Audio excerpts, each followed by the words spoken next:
Atos, capítulo 19. Encontraram? Novo Testamento, quinto livro do Novo Testamento, depois dos Evangelhos. Atos, capítulo 19. Aconteceu que, estando Apolo em Corinto, Paulo, tendo passado pelas regiões mais altas, chegou a Éfeso e, achando ali alguns discípulos, perguntou-lhes: recebestes porventura o Espírito Santo quando crestes? Ao que lhe responderam: pelo contrário, nem mesmo ouvimos que existe o Espírito Santo. Então Paulo perguntou: em que, pois, fostes batizados? Responderam: no batismo de João. Disse-lhes Paulo: João realizou o batismo de arrependimento, dizendo ao povo que cresce naquele que vinha depois dele, a saber, em Jesus. Eles, tendo ouvido isto, foram batizados em nome do Senhor Jesus. E, impondo-lhes Paulo as mãos, veio sobre eles o Espírito Santo. E tanto falavam em línguas como profetizavam. Eram ao todo uns 12 homens. Durante 3 meses, Paulo frequentou a sinagoga, onde falava ousadamente, dissertando e persuadindo com respeito ao reino de Deus. Visto que alguns deles se mostravam endurecidos e descrentes, falando mal do caminho diante da multidão, Paulo, apartando-se deles, separou os discípulos, passando a discorrer diariamente na escola de Tirano. Durou isso por espaço de 2 anos, dando ensejo a que todos os habitantes da Ásia ouvissem a palavra do Senhor, tanto judeus como gregos. E Deus, pelas mãos de Paulo, fazia milagres extraordinários, a ponto de levarem aos enfermos lenços e aventais do seu uso pessoal, diante dos quais as enfermidades fugiam das suas vítimas e os espíritos malignos se retiravam. E alguns judeus exorcistas ambulantes tentaram invocar o nome do Senhor Jesus sobre possessos de espíritos malignos, dizendo: esconjuro-vos por Jesus a quem Paulo prega. Os que faziam isto eram 7 filhos de um judeu chamado Seva, sumo sacerdote. Mas o espírito maligno lhes respondeu: conheço a Jesus e sei quem é Paulo, mas vós quem sois? E o possesso do espírito maligno saltou sobre eles, subjugando a todos, e de tal modo prevaleceu contra eles que, desnudos e feridos, fugiram daquela casa. Chegou este fato ao conhecimento de todos, assim judeus como gregos, habitantes de Éfeso. Veio temor sobre eles e o nome do Senhor Jesus era engrandecido. Nome de quem que era engrandecido, irmãos? Tem certeza que não era o de Paulo? Absoluta. E o nome do Senhor Jesus era engrandecido. Muitos dos que creram vieram confessando e denunciando publicamente as suas próprias obras. Também muitos dos que haviam praticado as artes mágicas, reunindo os seus livros, queimaram diante de todos. Calculados seus preços, achou-se que montavam a 50.000 denários. Assim, a palavra do Senhor crescia e prevalecia poderosamente. Amém? Vamos orar? Curva sua cabeça nesse instante. Senhor nosso Deus e eterno Pai, bendito seja o teu santíssimo nome. Como é bom estar aqui nessa noite diante da tua presença, Senhor. Como é bom cantarmos louvores ao teu nome, ouvirmos o testemunho dos nossos irmãos e agora receber a palavra do Senhor. Fala conosco, fala o nosso coração. É o que nós te pedimos e clamamos no nome de Jesus. Livra-nos de toda perturbação, de toda inquietação, de toda ação do maligno, que vem para roubar o conhecimento e entendimento da tua palavra. Nós repreendemos-o com todas as suas obras em nome do Senhor Jesus, Pai. Amém. Terceira viagem missionária de Paulo, meus irmãos. Ele faz a primeira viagem, ali no capítulo 13, saindo de Antioquia, juntamente com Barnabé. Depois faz a segunda viagem missionária, que nós falamos aqui no domingo à noite. E hoje, no capítulo 19, nós chegamos na terceira viagem missionária de Paulo. Dessa vez, o Espírito Santo permite que eles entrem na região da Ásia, o que não permitiu na segunda viagem missionária. Uma vez mais, para deixar claro que a obra é do Senhor. Quem dirige, quem conduz a obra é o Senhor, porque a obra é dele. Então, Paulo chega à região de Éfeso, a cidade de Éfeso. Eu louvo muito a Deus, porque Deus me deu um presente dos mais extraordinários para a minha vida, de muitas coisas boas que Deus me deu. Uma das extraordinárias foi permitir que eu conhecesse hoje as ruínas da cidade de Éfeso. No ano de 2012, pela nossa junta de missões, Deus me deu a oportunidade de estar ali na região da Turquia, na região da Ásia, onde eu pude conhecer as 7 igrejas do Apocalipse, incluindo a cidade de Éfeso com as suas ruínas. Paulo chega ali naquela região de Éfeso e encontra um grupo de discípulos, 12 discípulos, que professavam o nome de Jesus. Mas o que eu acho interessante é que eles professavam o nome de Jesus, mas não conheciam o Espírito Santo. E Paulo pergunta para eles: porventura recebestes o Espírito Santo quando crestes? Ao que lhe responderam: nem mesmo ouvimos falar que existe Espírito Santo.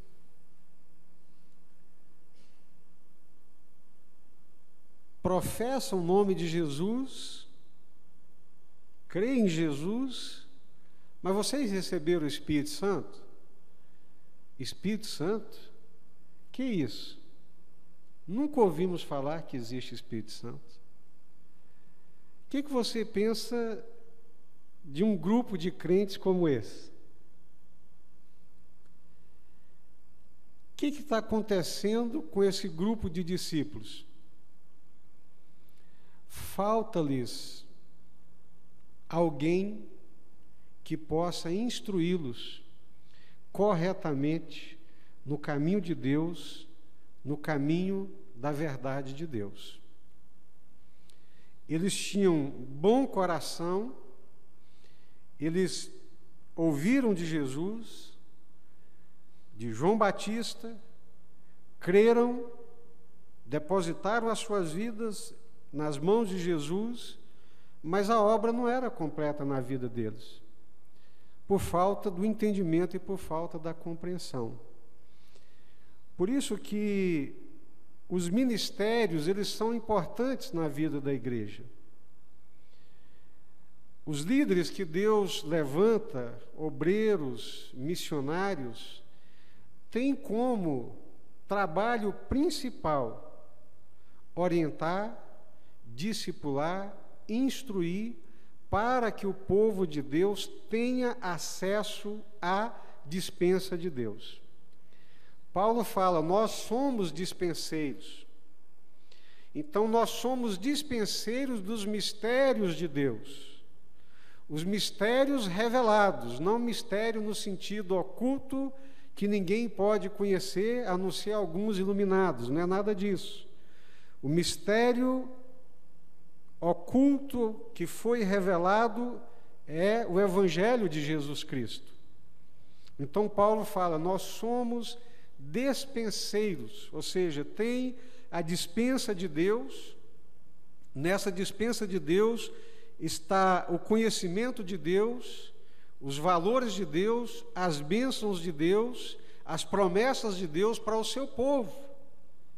E esses dispenseiros que têm a chave, os mordomos que têm a chave da dispensa, vai lá, abre o celeiro, abre a despensa de Deus e distribui então a comida, edificando o povo de Deus. Isso é tão interessante, irmãos, que nós tivemos um missionário da nossa junta de missões que foi enviado para trabalhar nas regiões de Moçambique. E ele foi trabalhar exatamente naquelas tribos mais longínquas. E ele disse que chegou um dia numa igreja, era uma igreja evangélica, e ele chegou lá dentro da igreja, uma igreja relativamente pequena, e os irmãos estavam reunidos ali. Era o culto, os irmãos estavam reunidos, e o dirigente do culto começou a dizer: irmãos, ele vai chegar, irmãos, ele está chegando, prepara o seu coração porque ele vai chegar, e daqui a pouco ele chega. E cada vez que o tempo ia passando, ele ia motivando mais os irmãos, ia botando mais pilha nos irmãos. Irmãos, falta pouco, ele está chegando, daqui a pouco o Espírito Santo chega, daqui a pouco o Espírito Santo vai descer aqui, daqui a pouco o Espírito Santo vai manifestar aqui. E foi criando aquele clima. De repente chegou um irmão, um pastor, com uma dessas malinhas antigas, né? Aquelas malas de papelão, chegou com a mala, disse que todo vestido de branco, entrou pelo meio da igreja, foi lá na frente, deu umas rodopiadas, chegou no meio da igreja, abriu a mala, pegou um lençol e disse: o Espírito Santo está aqui. O Espírito Santo chegou e começou a balançar aquele lençol no meio do povo, e o povo gritava e berrava que o Espírito Santo estava ali, prefigurado naquele lençol. Não é exagero, irmãos, eu ouvi isso de um missionário Luzvan, que trabalhou uns 15 anos em Moçambique. O que faltava para aquele povo? Instrução. Alguém que tivesse os olhos iluminados, a compreensão de Deus e da palavra de Deus, temente a Deus, para poder instruí-los no caminho de Deus, instruí-los no caminho do Senhor. Então Paulo encontra com aqueles discípulos, vê neles a boa intenção, mas percebe que faltava alguma coisa na vida daqueles discípulos. E faltava algo que era fundamental e essencial na vida de qualquer cristão. É praticamente inconcebível um discípulo de Jesus que nem sequer conhece o Espírito Santo. Agora, sabe o que é pior, irmãos? Que hoje, com tanta informação que a gente tem muita gente que não conhece o Espírito Santo. Às vezes pensa no Espírito Santo como uma energia impessoal.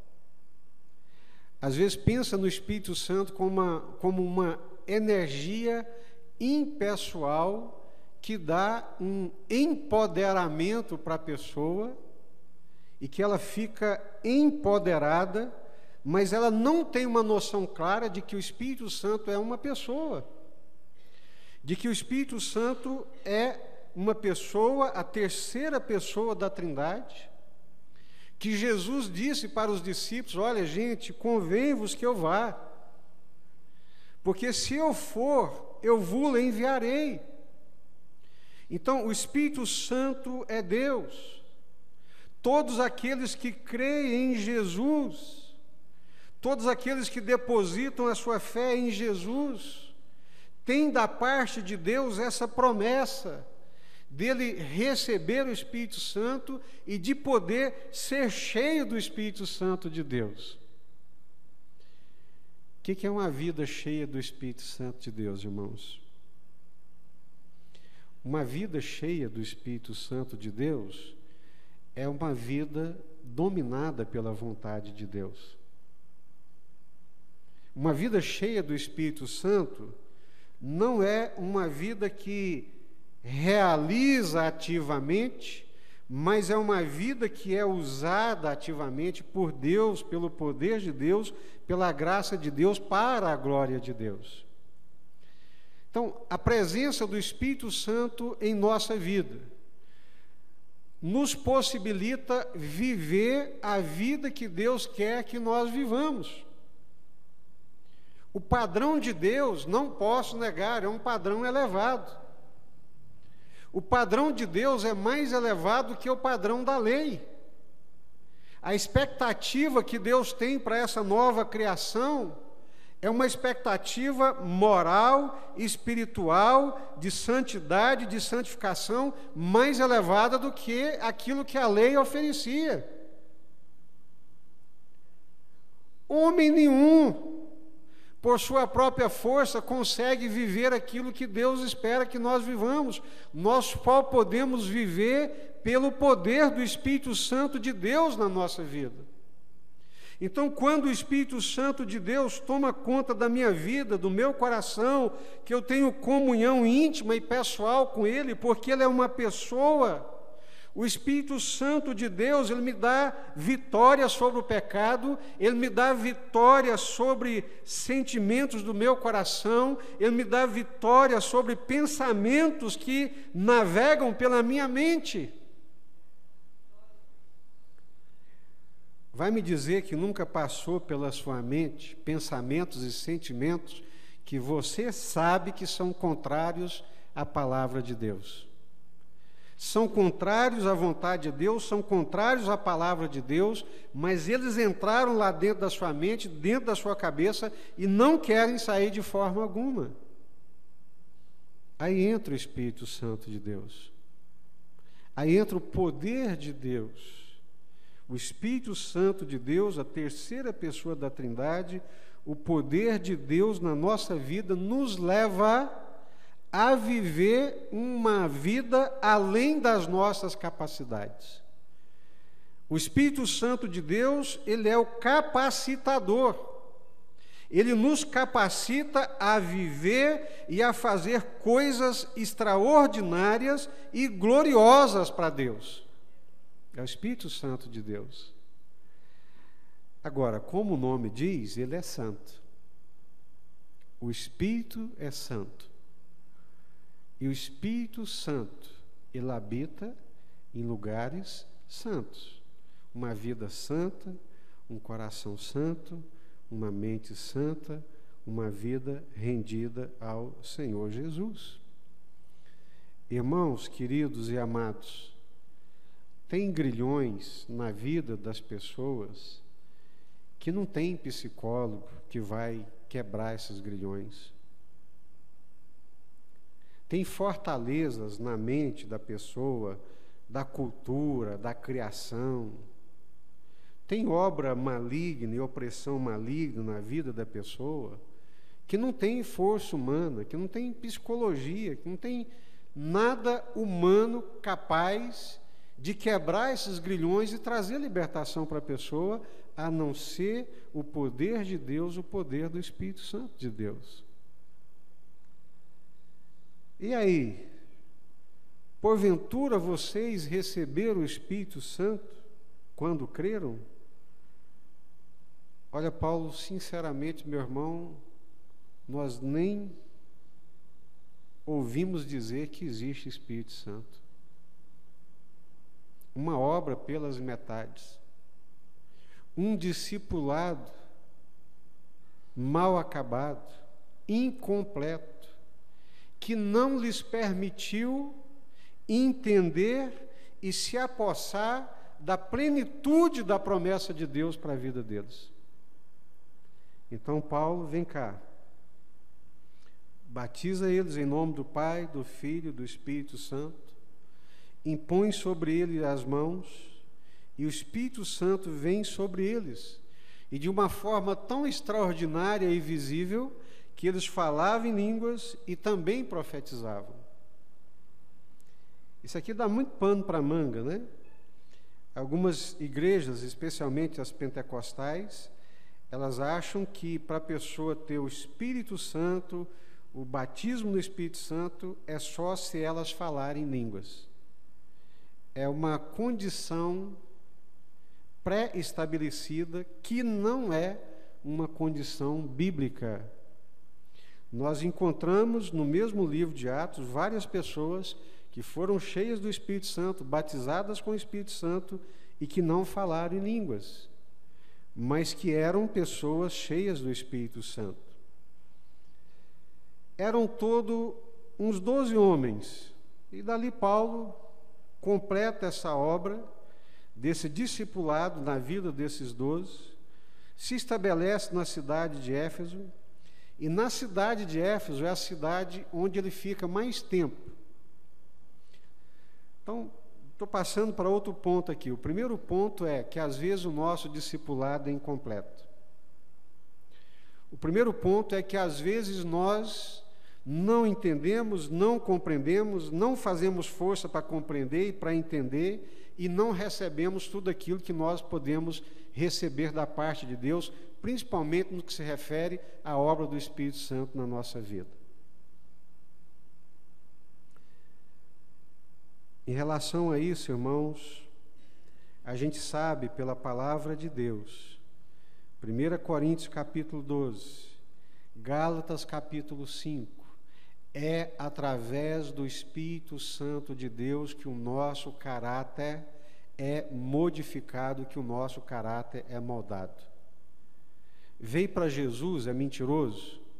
O Espírito Santo quebra essa coisa maligna na nossa vida. Veio para Jesus, é adúltero, é prostituto, é aprisionado pela pornografia. O Espírito Santo de Jesus na nossa vida nos liberta dessas coisas. Veio para Jesus, saiu dos ídolos mortos, que não falam, que não ouvem. Agora, em Jesus, o Espírito Santo fala conosco. Os dons espirituais e o fruto do Espírito Santo são possibilidades reais na vida de um crente em Jesus Cristo. Agora, nós, às vezes, por limitação nossa, por falta de compreensão, muitas vezes nós insistimos só no fruto do Espírito, já é uma bênção muito grande, e nos esquecemos dos dons do Espírito Santo. Outros investem tanto nos dons e nos carismas, que o caráter é uma lástima. Ora em línguas, faz milagres, glória a Deus, aleluia, mas não paga as contas. Quem melhor traduziu isso, pelo menos até onde eu vi, foi Spurgeon. Um pombo para voar, um pássaro para voar bem, ele precisa das duas asas. Se você quer ser um crente pleno, cheio da graça de Deus, que voa de modo saudável, o Espírito Santo de Deus molda o seu caráter, te dá o fruto do Espírito, domínio próprio, ou coisa difícil na vida dos crentes, esse tal de domínio próprio. Tem crente que é destemperado, Então precisa do Espírito Santo de Deus na sua vida para o caráter ser mudado, ser transformado. Mas precisa do Espírito Santo de Deus também na sua vida para realizar coisas extraordinárias. Versículo 11. E Deus, pelas mãos de Paulo, fazia milagres extraordinários. Quem é que fazia os milagres extraordinários? Irmãos, por favor, preste atenção nisso aqui. E Deus, pelas mãos de Paulo, fazia milagres extraordinários. Quem é que fazia os milagres extraordinários? Deus. Paulo é um curandeiro? Paulo é um milagreiro? Não. Paulo é um homem cheio do Espírito Santo de Deus. Paulo era um homem cheio do Espírito Santo de Deus, e o Espírito Santo de Deus usava a vida dele para a glória de Deus. É para a glória de Deus. E o nome do Senhor Jesus era engrandecido. Deus não dá a glória dele para ninguém, irmãos. Deus não dá a glória dele para ninguém. Jesus falou assim: olha, de graça recebeste, de graça dai. Gente que ajunta dinheiro em cima da miséria, da desgraça dos outros, que usam os carismas para poder ajuntar dinheiro, para poder se enriquecer, está completamente fora da palavra de Deus. Completamente fora. Lá em Mateus capítulo 7, Jesus diz assim: naquele dia muitos dirão: Senhor, mas em teu nome nós expelimos demônio, em teu nome nós curamos enfermos, em teu nome nós profetizamos. E o que é que Jesus vai dizer para eles? Apartai-vos de mim, porque eu não vos conheço. Pastor, mas eles não fizeram os milagres? Fizeram, irmãos. O nome de Jesus é poderoso. Jesus, ele vê lá o necessitado, o sofredor, e tem misericórdia dele. Mas eles usaram o nome de Jesus, o poder de Jesus, e fizeram coisas em nome de Jesus, mas nunca permitiram Jesus fazer na vida deles. Não viveram para a glória de Jesus, não honraram Jesus, não engrandeceram o nome de Jesus, engrandeceram o nome deles, a denominação deles. Tanto é que você nem ouve falar de Jesus, só ouve falar do fulano, do ciclano, do beltrano, da igreja tal. Jesus passa longe. Guarde isso aí em nome de Jesus. E Deus, pelas mãos de Paulo, fazia milagres extraordinários. Era Deus, não era Paulo. Paulo não roubava a glória de Deus. Paulo queria a glória de Deus e vivia para a glória de Deus. E Deus se manifestava de tal forma, de tal maneira na vida de Paulo, que até seus lenços e aventais, quando colocados sobre os enfermos, as enfermidades fugiam e os espíritos malignos se retiravam. Vamos criar uma doutrina aqui? Vamos pegar o lenço do homem de Deus, a toalhinha do homem de Deus, o suor do homem de Deus, se é que é homem de Deus, para curar os outros? Não dá para fazer doutrina aqui, irmãos. Aqui é uma narrativa de uma experiência acontecida num tempo histórico. O que fica evidente e palpável para nós é aquilo que Jesus disse em Mateus 28, a partir do versículo 18: ide e fazei discípulos. O que é que Paulo está fazendo? O que Paulo está fazendo em Éfeso, meus irmãos? Ganhando dinheiro? Estabelecendo um reino próprio e pessoal? Paulo está fazendo discípulos de Jesus. Ide e fazei discípulos de todas as nações. Por quê? Porque eu estarei convosco todos os dias até a consumação dos séculos. Então, o poder de Deus se manifesta de forma abundante, sobrenatural, sobre a vida de Paulo, porque ele está fazendo a vontade de Jesus. O poder é de Deus. Esse poder é delegado. Esse poder não é de Paulo, esse poder é de Deus. Uma procuração só tem poder quando nós fazemos e cumprimos os poderes por ela delegados. Pastor Tadeu foi para Portugal e deixou a procuração para mim. Olha, o senhor Jesus Aparecido Santos Silva, pastor, mora em tal lugar, ppp, papapá, delego-lhe os seguintes poderes: retirar talão de cheque, cartões, em meu nome, tomar decisões administrativas. Mas lá não fala, apesar de que eu podia pegar os cartões, lá não fala que eu posso sacar dinheiro. Mas com aquela procuração, eu tenho poder e autoridade para fazer exatamente o que ela me delega. E Jesus está dizendo: ide e fazei discípulos de todas as nações, porque todo o poder, toda a autoridade me foi dado. Eu tenho todo o poder, toda a autoridade nos céus e na terra, sobre as enfermidades, sobre os demônios, sobre tudo. Então vocês podem ir. arrebente a porta do inferno, porque eu estou convosco todos os dias até a consumação dos séculos. Esse poder de Deus se manifesta na sua vida quando nós fazemos a vontade de Deus, irmãos. É uma procuração. Todo poder emana de Deus e todo poder vem de Deus. E Paulo fazia coisas extraordinárias ali na cidade de Éfeso, pela graça de Deus e para a glória de Deus. Amém? Ficou 2 anos nessa cidade. Paulo diz que nessa cidade de Éfeso, ele lutou com feras. Já leram isso aí na Bíblia? De que me adianta ter sofrido tanto e lutado com feras no tempo em que eu estive em Éfeso? Que feras são essas que Paulo luta? Ele mesmo escreve que a nossa luta não é contra carne e sangue. Com que tipo de fera que Paulo está lutando?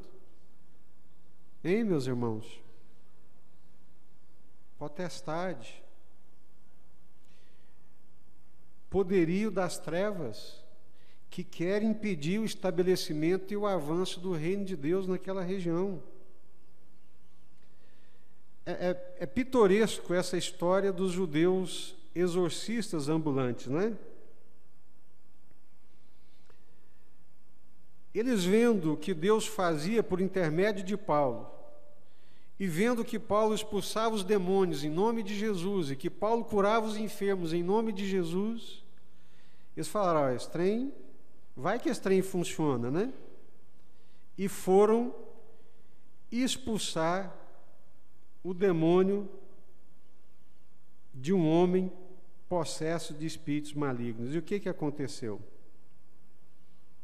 Eles chegaram lá e disseram, olha, demônios, nós te conjuramos em nome de Jesus a quem Paulo prega. O que aconteceu?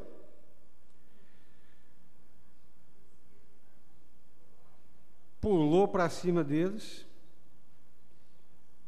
Os que faziam isso eram filhos de serva, mas o espírito maligno lhes respondeu, conheça Jesus e sei quem é Paulo, mas vós, quem sois? E pulou para cima deles, e arranhou, e bateu, e espancou, rasgou a roupa, que eles fugiram desnudos daquela casa. Os demônios sabiam quem era Paulo, irmãos.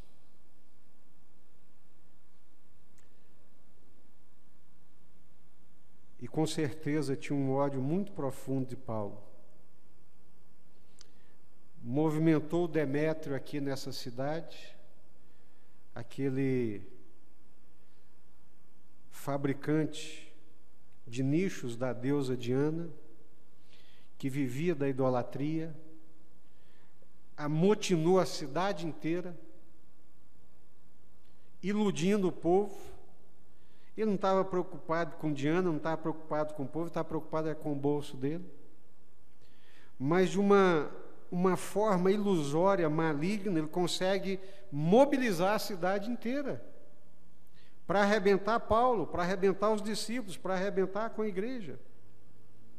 Mas o Senhor Jesus, que tem todo o poder, que tem toda a autoridade, e que disse, eis que eu estou convosco todos os dias, não permitiu que lhe fizessem mal algum na cidade de Éfeso. Amém, meus irmãos?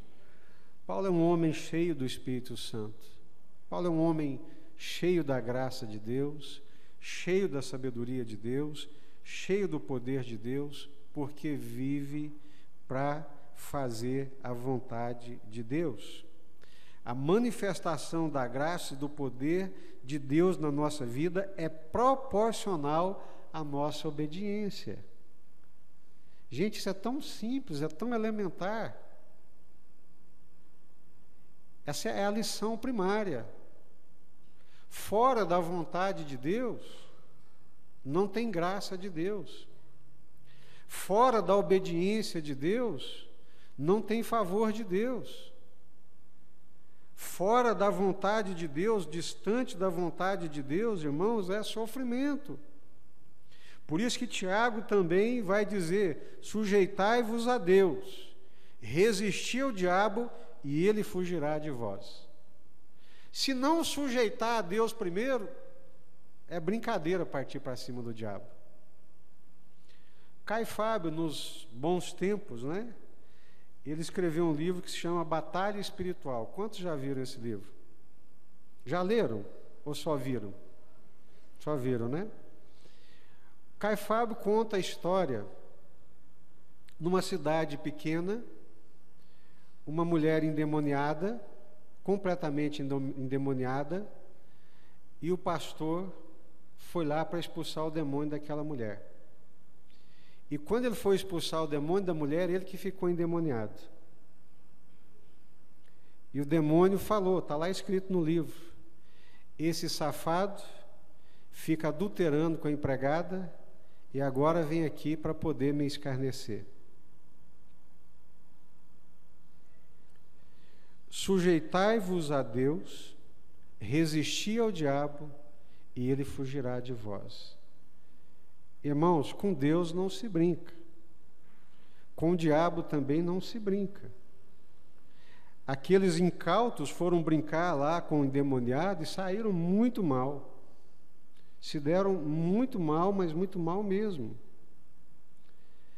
É como se houvesse assim um guarda-chuva, uma redoma, que se eu tiver sujeito a Deus, eu estou debaixo da vontade de Deus. Eu estou guardado pela vontade de Deus e pelo poder de Deus. O diabo rincha, escancara os dentes, treme a boca, quer me mastigar, quer me destruir, mas o Senhor não permite que ele faça absolutamente nada. Agora, se eu sair fora dessa redoma, que é a vontade de Deus, que é o querer de Deus, aí eu estou me expondo. Sujeitai-vos a Deus, resisti ao diabo e ele fugirá de vós.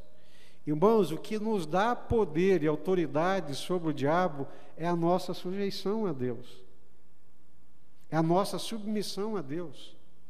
Quanto mais sujeito, quanto mais submisso, quanto mais rendido, quanto mais obediente, mais o poder de Deus e a graça de Deus se manifestam na minha vida. É ler a palavra de Deus e orientar a vida segundo a palavra de Deus.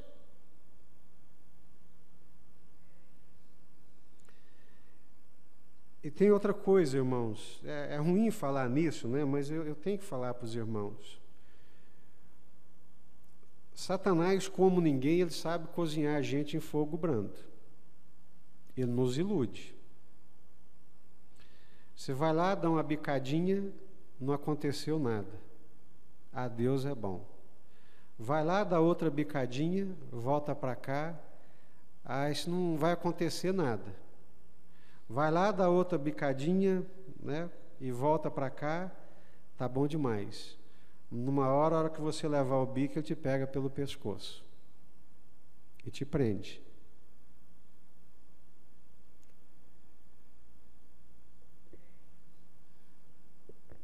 Aqueles discípulos que não conheciam o Espírito Santo, Jesus, meu Deus, o que aqueles homens estavam perdendo?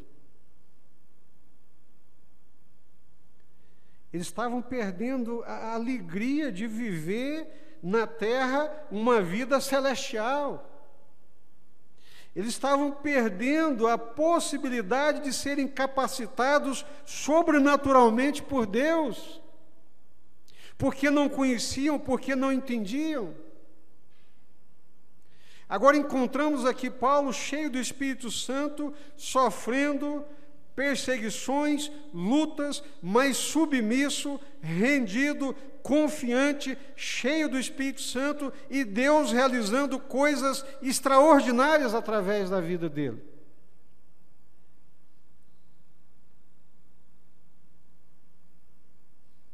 Encontramos aqui o Senhor fazendo a diferença. Paulo pode usar o meu nome.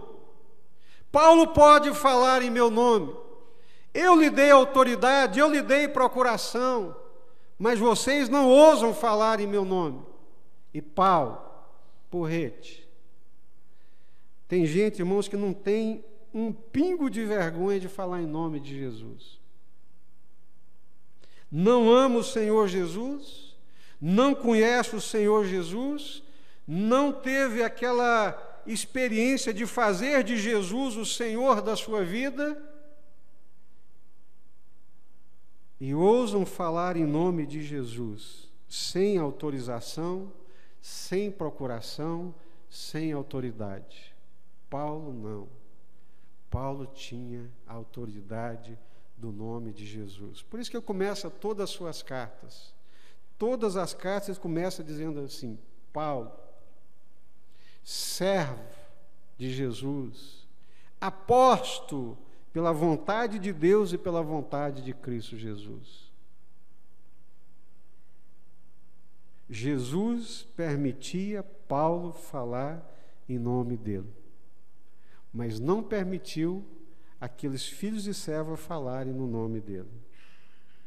E o demônio diz: olha, conheço Jesus e sei quem é Paulo, mas vocês, meus amigos, não sei quem são vocês. Chegou esse fato ao conhecimento de todos, assim judeus como gentios, habitantes de Éfeso, veio temor sobre eles e o nome do Senhor Jesus era engrandecido. Quem é que fazia milagres extraordinários através das mãos de Paulo? Deus. O nome de quem que foi engrandecido? O nome do Senhor Jesus. O nome do Senhor Jesus. Irmãos, é diferente. Hoje não nos faltam milagreiros. Mas observem bem que o nome de Jesus não é engrandecido através deles.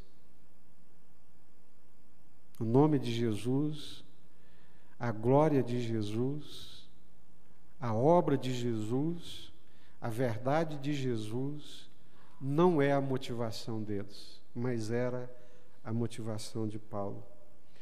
Quero encerrar agora do versículo 18 ao 20. Muitos dos que creram vieram confessando e denunciando publicamente as suas próprias obras.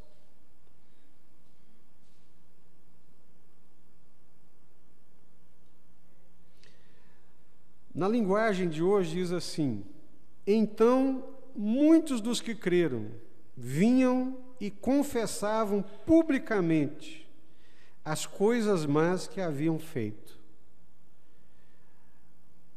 Na versão internacional, muitos dos que creram vinham e confessavam e declaravam abertamente as suas más obras.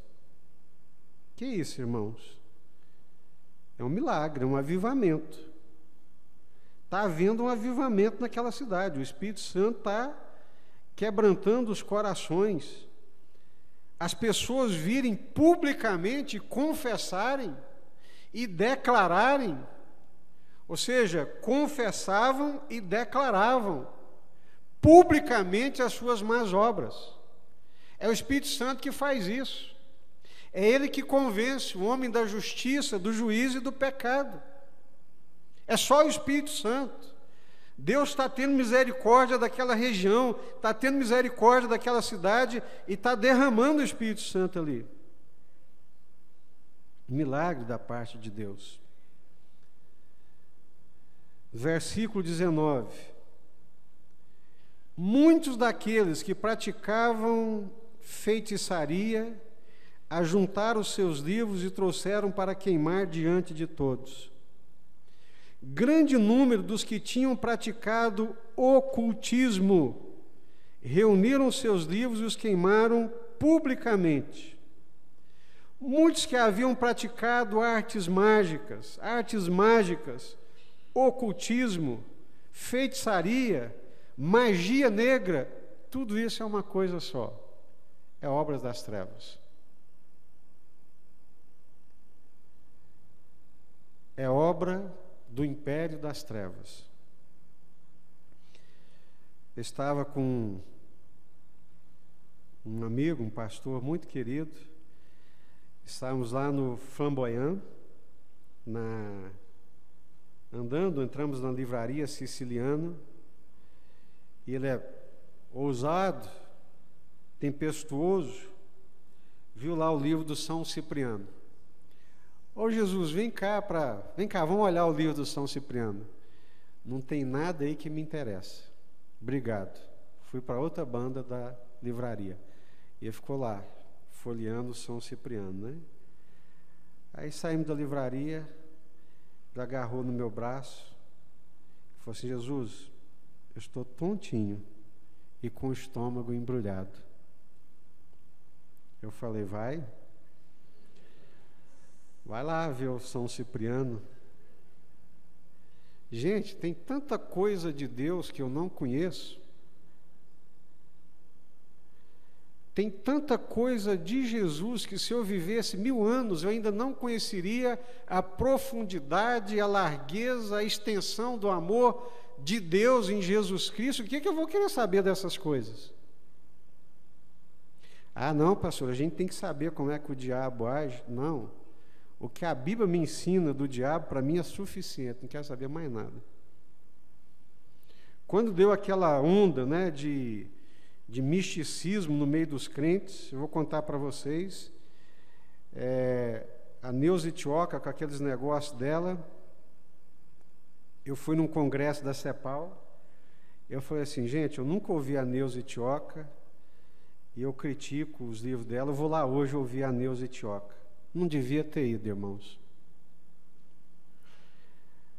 Ela falou tanto do diabo, mas tanto do diabo, que eu senti o diabo fungando aqui no meu cangote.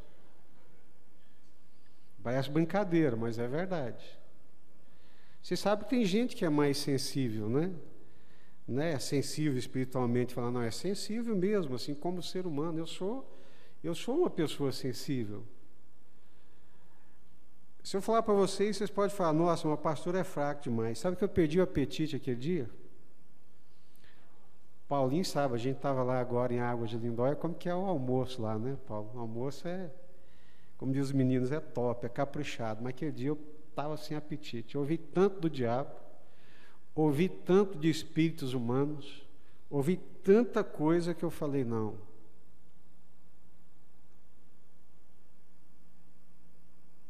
Você crê na suficiência da Bíblia?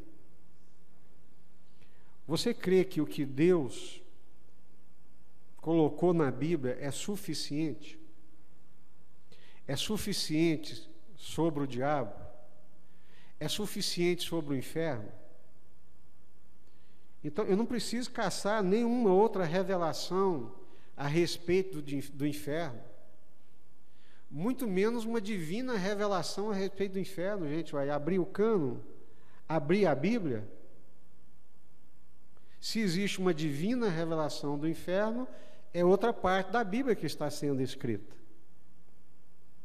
Nós rompemos com a suficiência da Bíblia.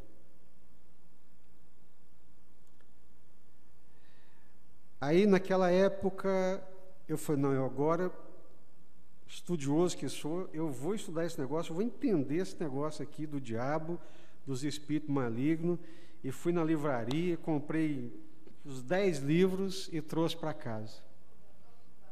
Exatamente. Eu vou me aprofundar aqui na obra das trevas, né? E comecei.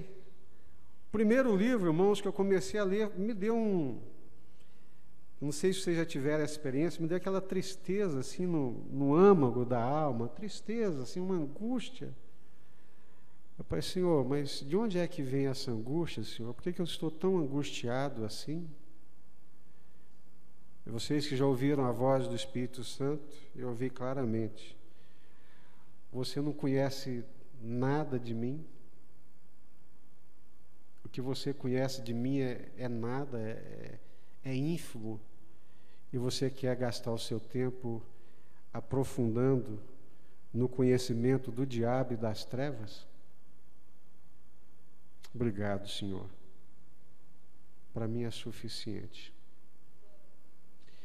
Irmãos, magia, ocultismo, horóscopo, ouija, esse negócio que os meninos estavam fazendo aí de invocação, que a caneta gira, gira mesmo, é o demônio, é o diabo, são espíritos malignos.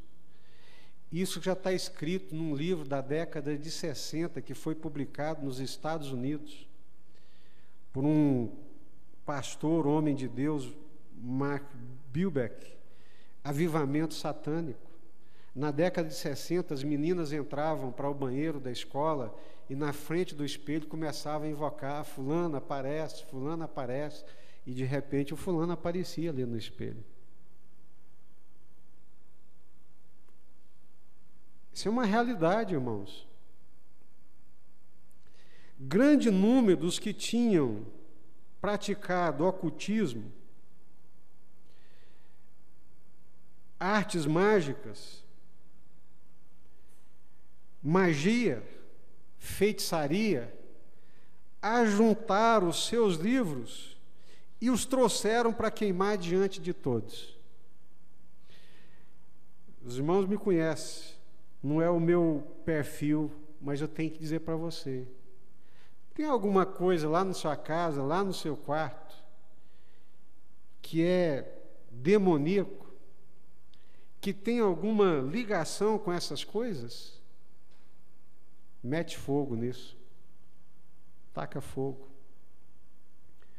Pastor em Belo Horizonte, pastor Glaicon Terra Pinto, muito rico, fez uma viagem para a Europa, naquela época que era pouquíssimos que podiam viajar para a Europa, foi para a Europa, comprou uns quadros lá, voltou empolgado com os quadros, tão empolgado ficou com os quadros que um dia ele levou eles para frente da igreja, chegou lá, jogou gasolina nos quadros e meteu fogo. Falei: irmãos, esse trem estava entrando no meu coração. Caríssimos os quadros. Trouxeram os livros e queimaram diante de todos. Quando calcularam o preço dos livros queimados, o total chegou a 50 mil moedas de prata. 50 mil denários. Segundo alguns comentaristas, eu não tive tempo de vasculhar isso, mas é dito que um denário equivalia à diária de um jornaleiro, um dia de trabalho. Um dia médio de trabalhador custa o que hoje? R$60, Arnaldo. 50 mil vezes R$60, vai dar quanto? Você que é bom de conta? Mais. Dá mais, né? 50 mil vezes 60, 50 vezes 10 dá 500. 3 milhões, irmãos. Não é isso? 50 mil vezes 10 dá 500 mil. 6 vezes 3 milhões. 3 milhões de reais que eles meteram no fogo. A grosso modo, né? Essa conta não é exata. 50 mil denários. Aproximadamente 3 milhões. Não é de Deus, não glorifica a Deus, não honra a Deus, tem vínculos com o diabo. Eu não quero isso na minha casa, eu não quero isso na minha vida. Para quê? Eram livros que ensinavam, tipo lá o São Cipriano, né, que ensinavam os palavreados, as artes mágicas, o ocultismo, a feitiçaria. Queimaram tudo, meteram fogo em tudo. É obra do Espírito Santo. Quando o Espírito Santo faz a obra de Deus na nossa vida, irmãos, nós rompemos com tudo que é do diabo. Quando o Espírito Santo de Deus faz a obra de limpeza de Jesus na nossa vida, no nosso coração, nós metemos fogo, nós queimamos, nós jogamos fora, nós não queremos saber de nada que pelo menos cheire ou transpareça qualquer aparência do diabo. Tem nada a ver com Deus, então não quero na minha vida. Repetindo, o Espírito Santo é uma promessa de Deus para a nossa vida. Nós podemos ser cheios do Espírito Santo de Deus. Cheios do Espírito Santo de Deus, ele transforma o nosso caráter, edifica o nosso caráter, à semelhança do caráter de Cristo, e nos usa com poder, com autoridade, com manifestação dos dons espirituais. Dons espirituais não é só falar em língua, não. Dons espirituais é discernimento de espírito, dons espirituais é palavra de sabedoria, dons espirituais é para curar enfermos e por aí vai. Cheios do Espírito Santo, que é uma promessa de Jesus, essas coisas acontecem na nossa vida. Um voo saudável, um voo equilibrado. Vocês receberam o Espírito Santo? Irmão, nem sabemos, nunca ouvimos falar sequer que existe o Espírito Santo. Pelo amor de Deus, que tipo de crentes são vocês? Meu primeiro pastor, um homem admirável pela integridade, muito simples, autodidata, mas era de um caráter tão ilibado que eu ouvia ele e bebia largos sovos, porque eu sabia do caráter e da integridade dele. E ele, muito simples, eu falava assim: uma mulher cheia do Espírito Santo, até na cozinha ela faz diferença.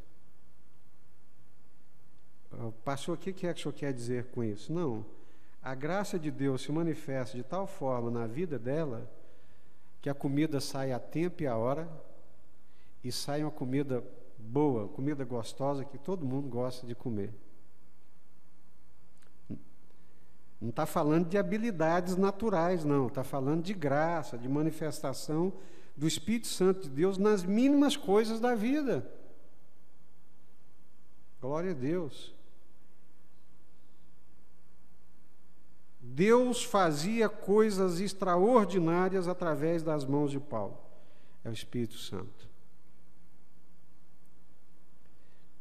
E o nome de Jesus era engrandecido através da vida de Paulo. É a ação do Espírito Santo. Trouxeram todos os livros de magia e queimaram tudo aquilo em praça pública, confessando as maldades, declarando todo o mal, toda a maldade, toda a pecaminosidade que haviam praticado. É obra do Espírito Santo, irmãos. Quando o Espírito Santo ele entra na vida da gente para valer, ele chuta para fora, bota para fora todas essas coisas. Nós não queremos saber disso, mas nem por brincadeira. Nós só queremos saber de Deus, só queremos saber de Jesus. Amém? Vamos orar?